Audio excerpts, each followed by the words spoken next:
Are you ready to be the change? If so, you've come to the right place. You are about to join a movement of entrepreneurs who are empowering people, saving the planet, and turning their passion into profits while creating the lifestyle of their dreams. If you don't believe us, check out our website at entrepreneursforachange.com, a place where you can be inspired, mentored, and supported by a tribe of change-making entrepreneurs just like you. Now, before diving into the interview, I want to encourage you to rate, review, and download Entrepreneurs for a Change on iTunes. This really helps us reach more people with inspiring stories of entrepreneurs who are changing the world. Also, if these stories inspire you to start a world-changing business of your own, head over to our website at entrepreneursforachange.com and download the Business Changemakers Toolkit to get a jumpstart today. Now on to the show. Hello, Magical Changemakers. This is Lorna Lee, host of Entrepreneurs for a Change, and welcome to episode 60, where we are joined today by Julia Stege. Now, Julia is known as the Magical Marketer because she helps spiritual business women and conscious entrepreneurs clarify and express their purpose through branding and marketing that attracts their perfect customers online, magically. She is the creator of the Branding from the Heart system and the author of Branding from the Heart, How to Share Your Purpose Through Marketing That Attracts Your Tribe and Inspires a Revolution, which is exactly what we love to do as professional change makers. So Julia is also an award-winning branding artist and visionary who has worked for notable clients such as the Museum of Modern Art, Carnegie Hall, the U.S. Postal Service, Birkenstock Shoes, six-time New York Times best-selling author, Iyanla Vanzant. Iyanla Vanzant. Yeah, exactly. And the environmentalist, Julia Butterfly Hill, as well as the raw food restaurant franchise, Cafe Gratitude, which I used to dine at quite regularly in the Bay Area. So thank you so much for joining us today, Julia. Yay! Yay! So I'd love to hear just kind of like the overview of what your business is. So, your programs sound very compelling, and so does your book. But, can you just simplify for us, who are you, what do you do, and what is your business?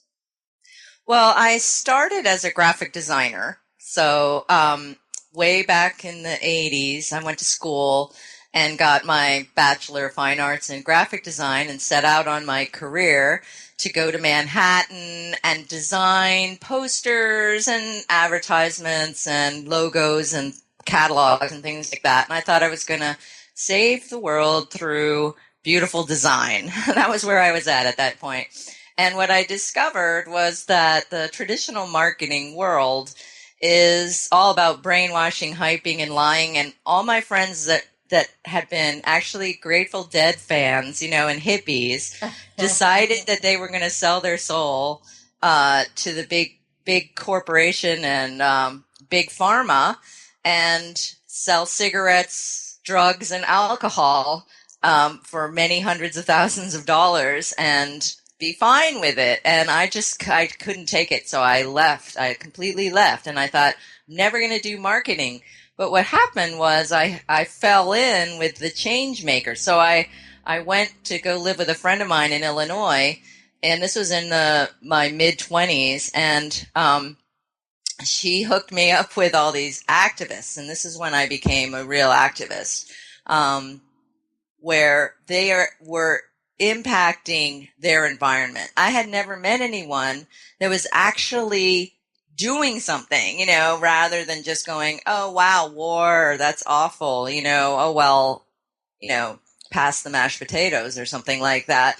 They were actually doing something about it. And so I fell in with these people and, of course, started doing all of the marketing for these causes that we were getting out of divesting from South Africa. This is how long ago that was. We did divest that university, Northern Illinois University, from South Africa. We stopped drug testing because it was non-constitutional for a while. We were able to stop that. of the athletes. And so I learned how to do marketing that encourages and inspires isolated change makers to come out of isolation and get into a group where we're going to make change. And after a while, I needed to get out of the Midwest, and I was following the Grateful Dead around selling T-shirts and just being free. I just had to be free, and I wasn't going to like get married and have kids and all that kind of thing. So I was going to travel around and learn about how to make change happen and how to attract people. And so long story short, after a while, I had created a way to help actual entrepreneurs. And I was excited about especially women change maker entrepreneurs who are powerful enough to be free from, let's say, the boss or whatever, right? And want to integrate their activism or their message, their vision into their marketing. And so I've also became very interested in law of attraction and how law of attraction works. It was something we didn't have. I didn't know about it when we were back in Illinois doing the student activism thing. I wish I had known about law of attraction then. It's really who you're being is who you attract. And so I learned how to integrate that into the marketing. So it's all about authenticity. Because like attracts like, when we're authentic in our marketing, we're going to attract people who are like us. So that means we have to admit that we're change makers and revolutionaries, and then we'll attract people who are like that, who will feel that we are uniquely qualified to serve them.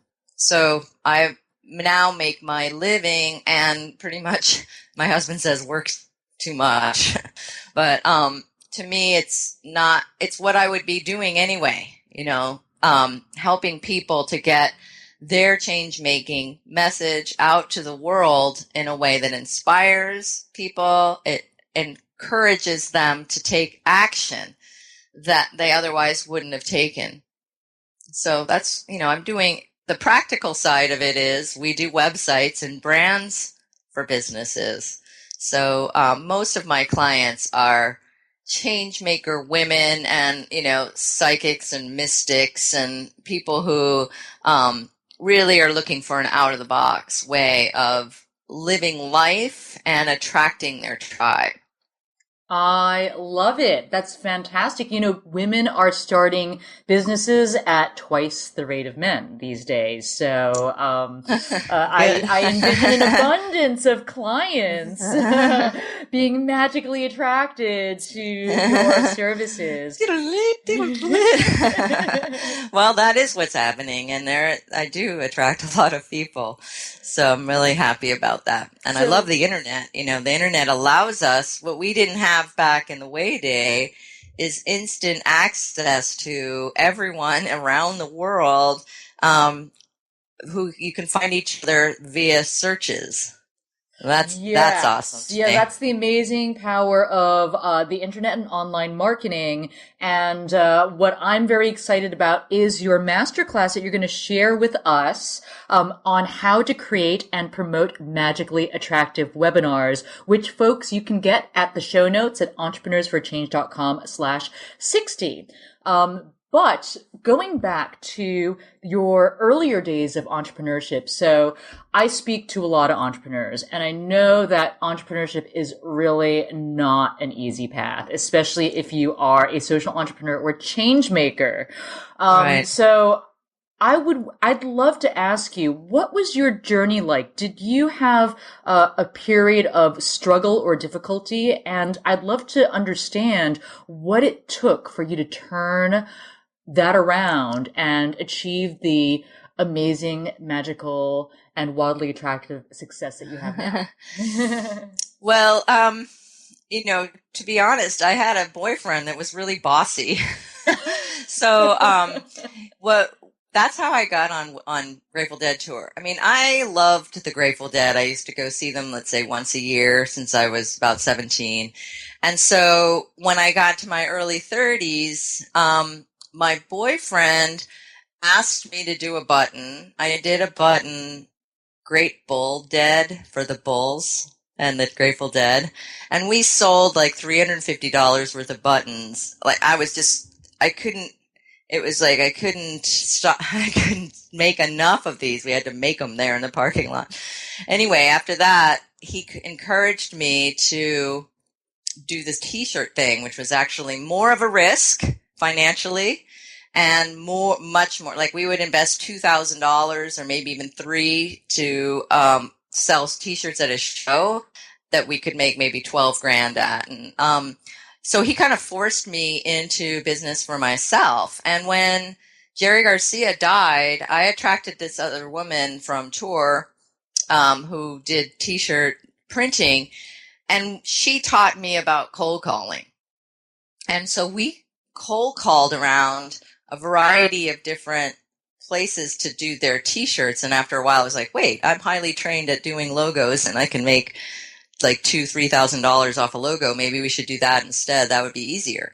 But I needed partners. So I had the first partner and the second partner. Pretty much the first 8 years that I was doing business, I had partners. And I also had to get support from other women. I think the key thing was joining a women's entrepreneurial support network, because I remember having a really hard time with this. But I had to, like, let's say I had a temp job one day and I would make maybe, $125 or something in that day. And then I would go sell t-shirts at the Giants game or something like that and make $250. So I started noticing, wow, if I work for other people, I don't make as much money. If I were just get my act together and do it myself, I'm going to make more money. I get to keep it all. My boss doesn't get any money. So that's where I started. We did the t-shirt thing for quite a while, but I had to overcome my fear of talking to people. And that, it took a while, but I remember going to networking events and hanging out by the food and seeing who would come up and talk with me.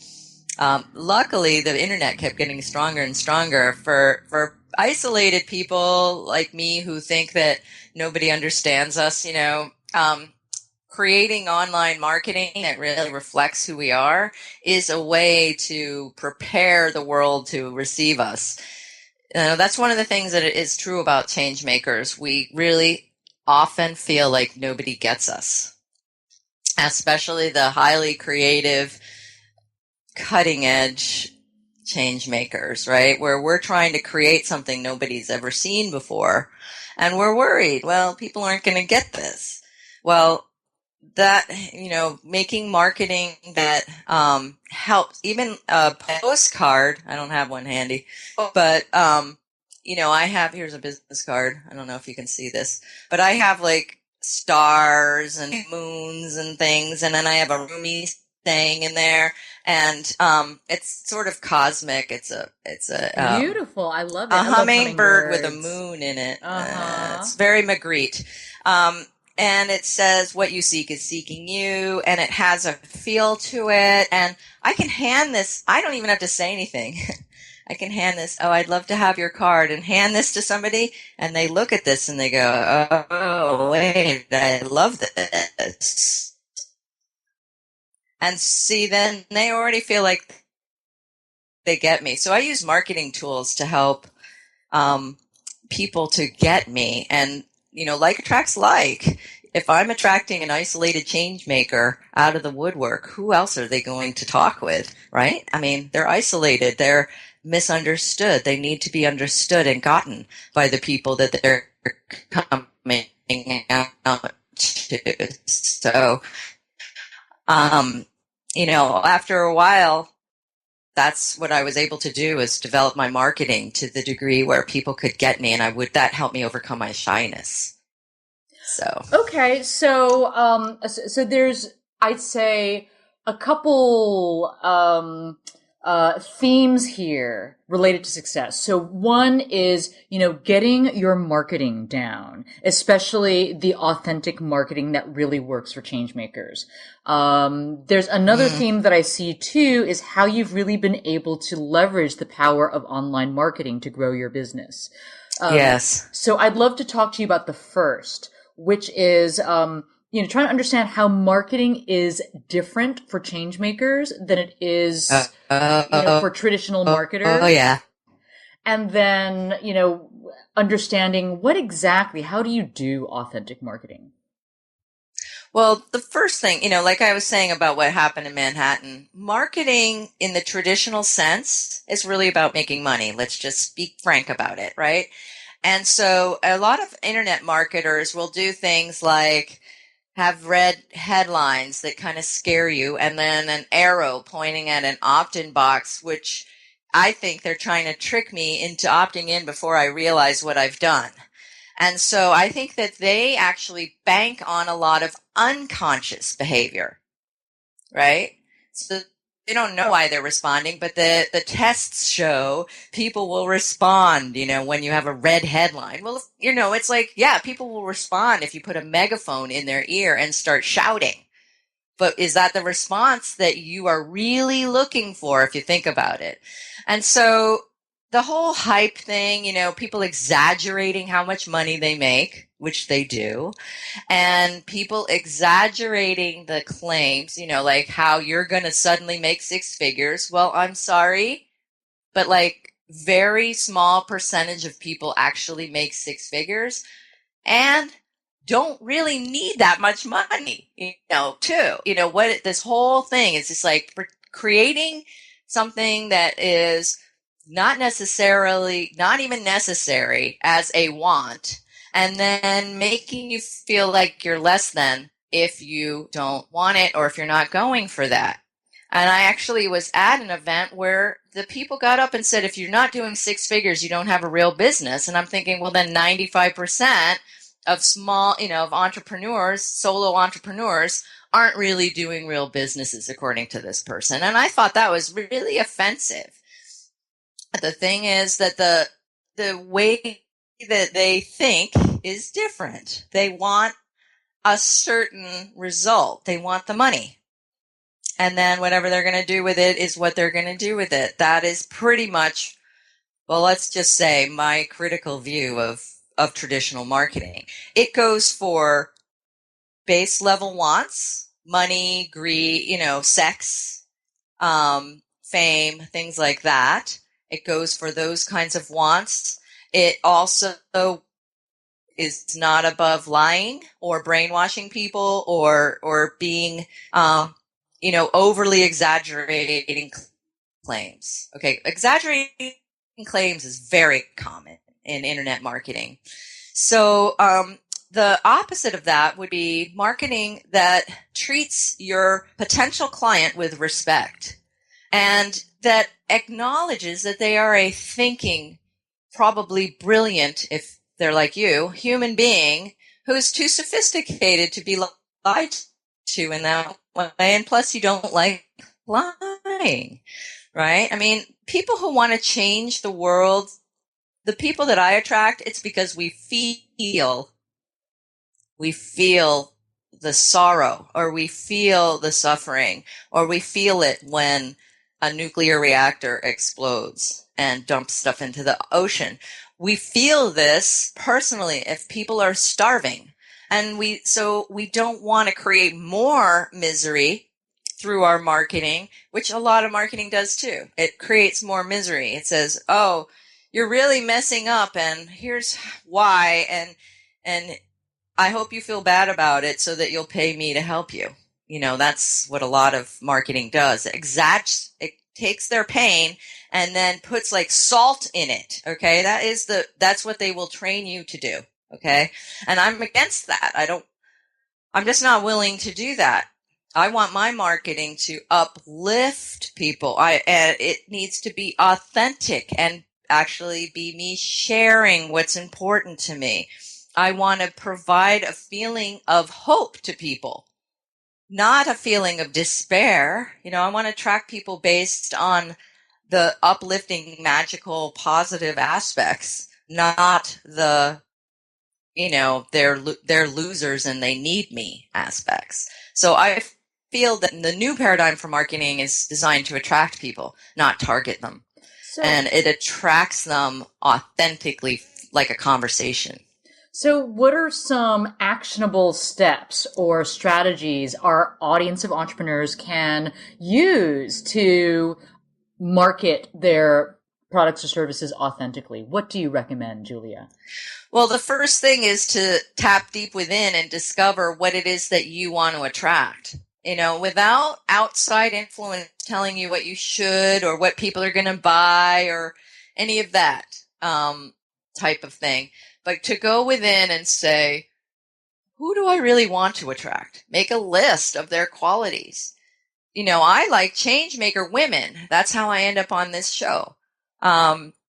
Changemaker women who are out of the box, creatives. Nobody understands them. These are my favorite people who have a vision and that they're not going to stop until they get that vision out to the world. And so what is it for you? Who do you want to attract? It took me a while to admit that I wanted to attract changemaker women because just like everyone else that runs a business, I was thinking I have to take whatever clients come my way.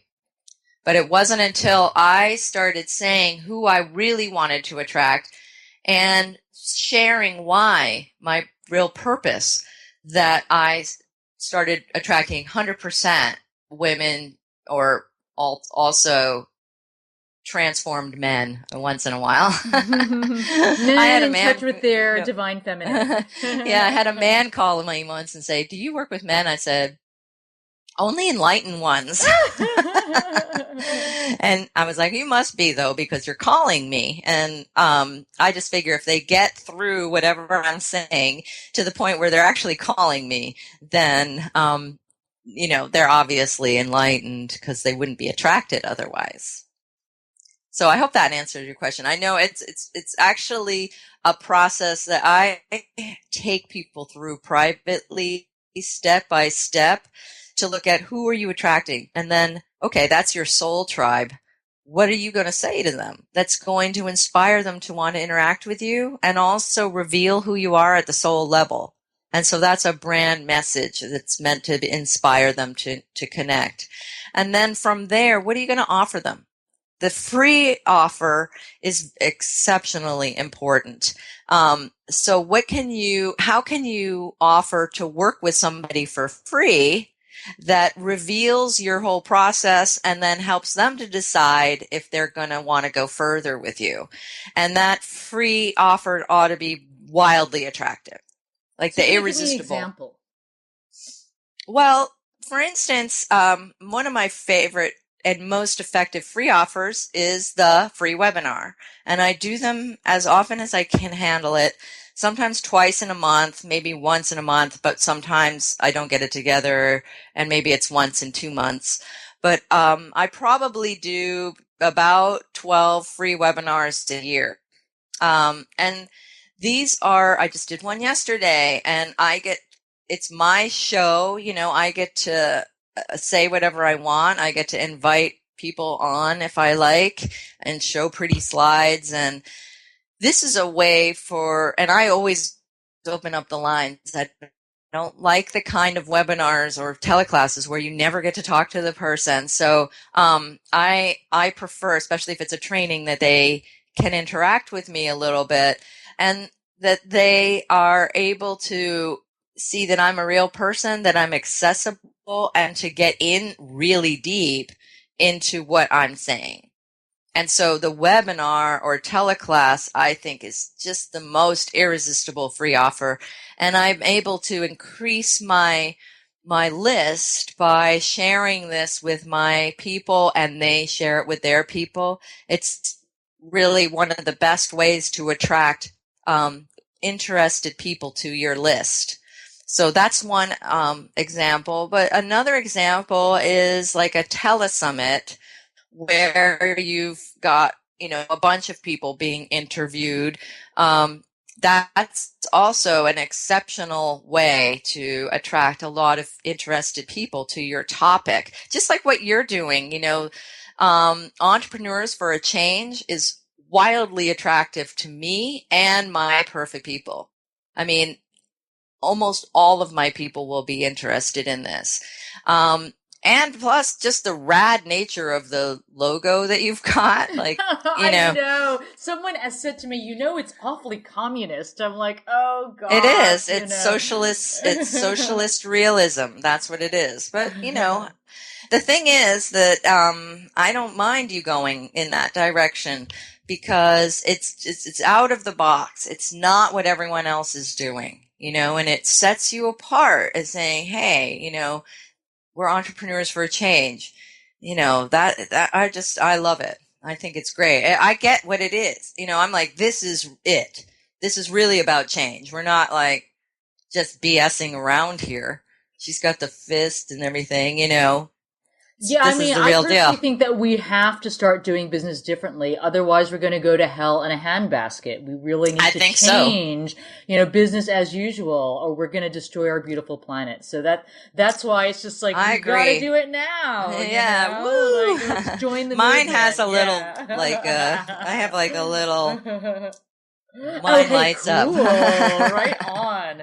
So I'm very excited. So, you mentioned telesummits, you mentioned webinars, and I'm so excited about doing that deep dive with you on the art of creating and promoting magically attractive webinars, which I really think is going to be so useful for our tribe of entrepreneurs, especially those that consider Absolutely. themselves to be wisdompreneurs. So folks, don't Yes. forget you can get it for free at entrepreneursforachange.com/60.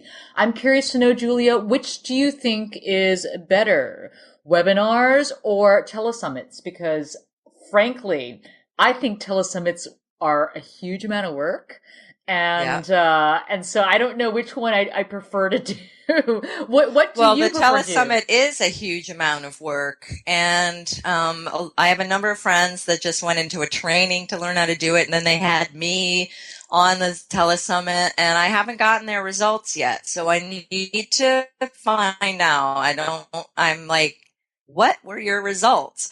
But the reason they do it is to, let's say, increase their list by 1,000 or more in a very short period of time, say a month. And that would then allow them to have 1,000 new people to communicate with and offer their services and their transformation to. The webinars, that's what I've done because I like it easy peasy. I scheduled one I just said, oh, I'm going to do it again on Thursday. I'm going to do one on Thursday. I called up a couple of clients. Will you show up and talk about the websites I did for you? And they did, and they raved about me. And I got these beautiful slides, and I got to show them. It was about 90 minutes. About maybe 85 people registered for it. And it's a high-end kind of conversation that we're having. So I can do that on the fly. I can let's do one next week, and still have a decent crowd there anytime I want.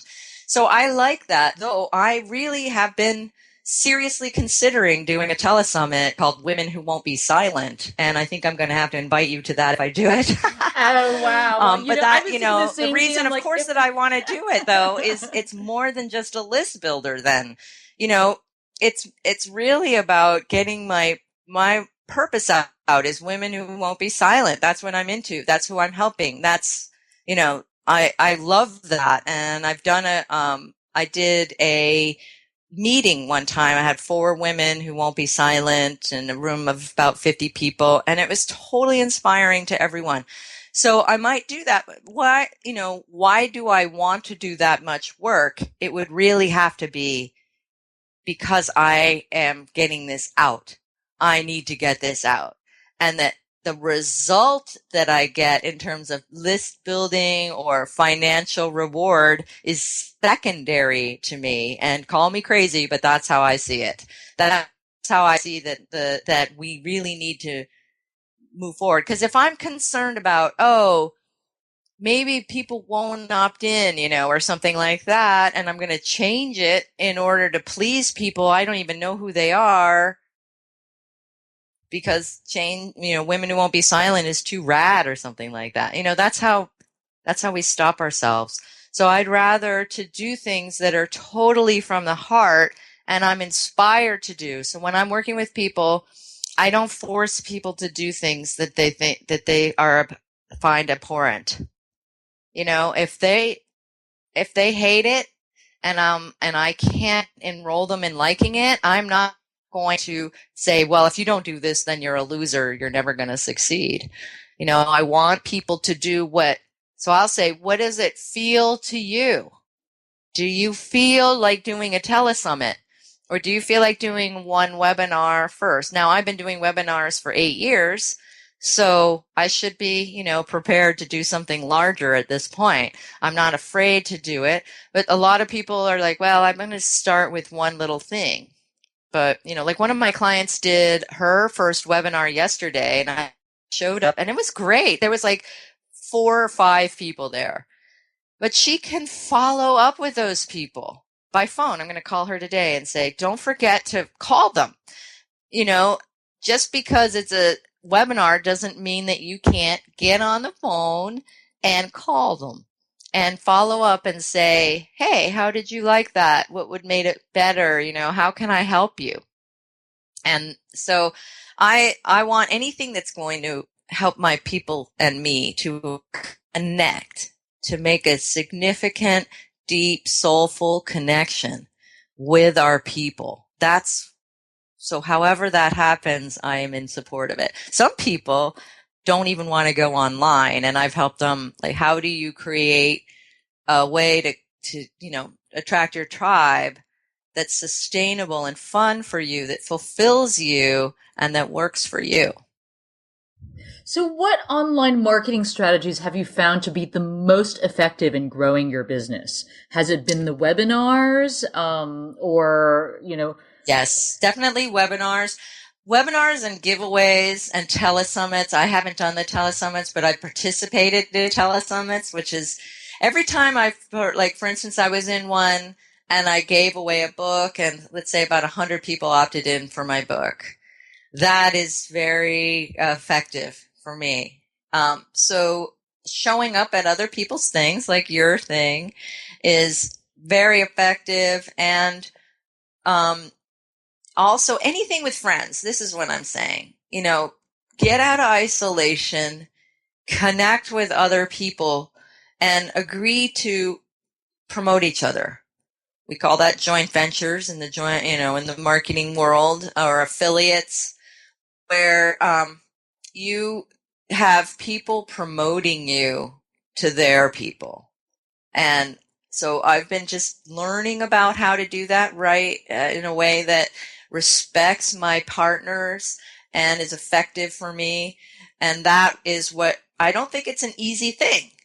I'm not saying, oh, just get your friends to promote you. It's easy. It's not easy, but you know how to do it. You're going to, let's say if you did something like this, an interview, and then I agree, of course I'm going to want to send this out to all of my people. So my 6,000 people, let's say 1,000 of them are going to see it actually. And of the 6, because you know how that is, it goes into, I'm not paying attention to you or whatever is happening with these other people. The Gmail promotions tab. Oh God. It's like the glorified trash folder. But hey, it's definitely going to benefit you and this program for me to send this out to my people and have 1,000 people see it. So that's definitely what you want to do, right? You want to connect with people who have people and offer them something irresistible so that they're going to connect with you. If you're very small already, you don't have a list of 6,000, you only have 300 or something like that, you can still go to a networking event, meet somebody, or go to a workshop. I like workshops, and maybe even workshops where people pay because it's a higher end thing. but you find somebody there that you really resonate with, that you just are like you and I, like just so totally on the same purpose.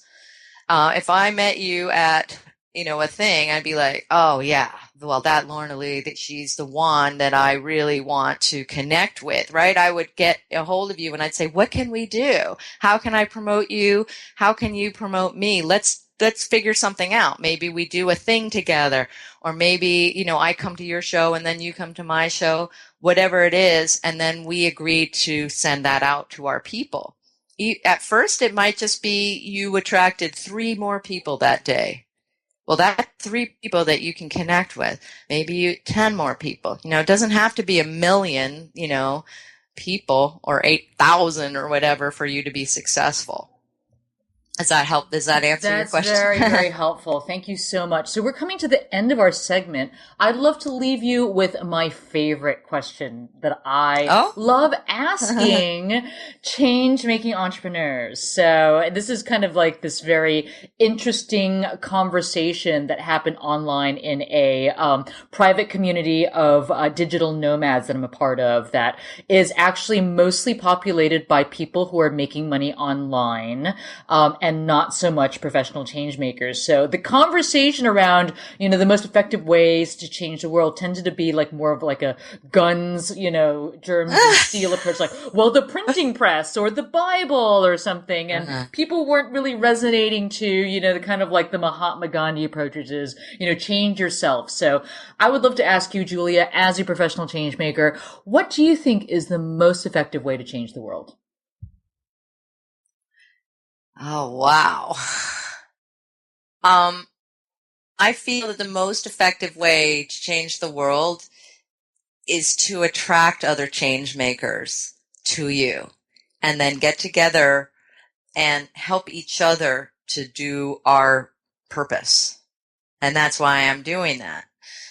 That's what I feel is the most effective, at least for me to be able to do, because, it's not 1910. I'm not going to be like standing on a podium talking to 20,000 workers and getting them to revolt right now. That's just not a world that we're in here, especially not in the States. If I get the opportunity, I'll let you know. But I feel that one of the things I learned as an activist is that somebody always has a reason why they're joining the movement, and to ask them what that reason is. And to really hear people, why do you want to change the world? Why did you want to come and join us? And let them share and express themselves. And if we do that with each other, we're going to create a great tribe of people who will inspire each other. I'm just going to do, let's say if I did a change maker thing, or I'm participating in your thing now that you're doing it, just to build our tribe and to give them the courage and confidence to be themselves and come out with their message. And then we'll support them when they do. We won't abandon them or say, wow, you're too weird. That's their fear, is to be abandoned and called too weird. So, yeah, I get it. Awesome.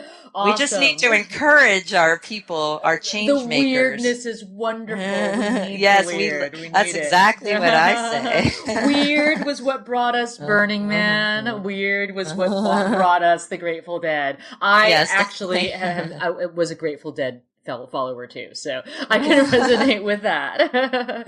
Okay, so do you have anything you'd like to share with our audience today? I would love to share my book. I have a book that that you mentioned at the beginning. It's called Branding from the Heart: How to Share Your Purpose Through Marketing That Attracts Your Tribe and Inspires a Revolution.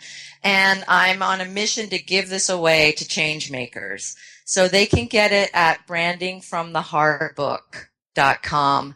And this will help you to start clarifying your world-changing message for your tribe. So who's your tribe and what you're going to say to them, and then how to get that out. So it's obviously a book, and I help people privately in a really deep way, but it's a way to get started in creating your world-changing message. So brandingfromtheheartbook.com, I'd love to give people that. Thank you so much. My gift. Thank you. And how can we best stay in touch with you, Julia? Well, getting my book will help you stay in touch with me. How about that? Let's keep it simple. I'm also on Facebook, Julia Stege, and just do a search and easily find me there, though I think my Facebook is full. But I love connecting with people on Facebook as well. Awesome. Thank you so much, and you have a beautiful day now. Thank you. Thank you for having me. Here's my little magical... Zap! Love it. Okay, bye-bye.